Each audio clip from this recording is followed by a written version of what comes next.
पोल जो है वो एक बहुत बड़ा धोखा है और इस यात्रा का उद्देश्य जो है वो धोखाधड़ी करना नहीं है लोगों से, इसीलिए इसका कोई एग्जिट पोल नहीं आएगा। मैं बार बार कहता हूं, इस यात्रा का उद्देश्य इलेक्शन नहीं, इमोशन है।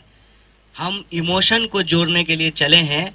इलेक्शन अपने आप, उसका अगर प्रोसेस ठीक रहेगा, उसकी प्रक्रियाएं ठीक रहेगी, संस्थाएं ठीक से काम करती रहेगी, तो इलेक्टोरल रिजल्ट भी उसके अपने आप आ जाएंगे। देखिए, मैंने ये नहीं कहा कि जो है बहुमत बीजेपी का नहीं आएगा, और ये भी नहीं कहा कि बहुमत हमारा आ रहा है।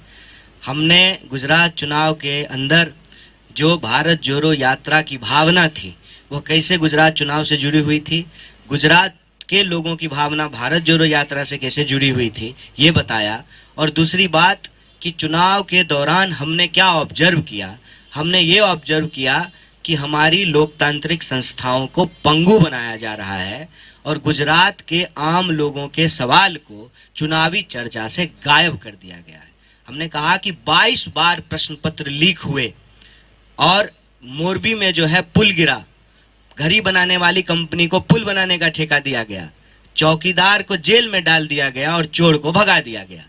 ये सवाल राजनीतिक विमर्श से गायब कर दिए गए। हमने ये बात कही, अगर आप जीतने को ही मानते हैं कि हर चीज का आधार है और कोई अगर चुनाव जीत गया है तो वह पूरी तरह से सही है, तो मैं समझता हूं कि ये सही और गलत का देखने का सही नजरिया नहीं है। कई बार गलत करते हुए भी लोग जीत जाते हैं, लेकिन अंततः जो है ना, सही पे आना पड़ता है। और चुनाव के अंक गणितीय परिणाम क्या होंगे मैं उस पे नहीं जा रहा हूं, लेकिन जो भावनात्मक वस्तु स्थिति है और जो संवैधानिक स्थिति है, मैं उस पे चर्चा कर रहा था। एग्जिट पोल की एग्जिट होने का समय आ चुका है। 2018 के, मैं आपको याद दिलाना चाहता हूं, 2018 में मध्य प्रदेश, छत्तीसगढ़ और राजस्थान के बारे में एग्जिट पोल क्या कहे थे।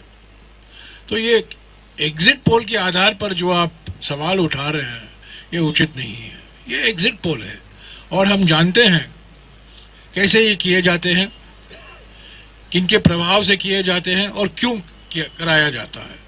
तो एग्जिट पोल के आधार पर यह कहना कि बीजेपी को भारी बहुमत मिल रही है, मैं समझता हूं, मैं इन एग्जिट पोल पर कुछ विश्वास नहीं रखता।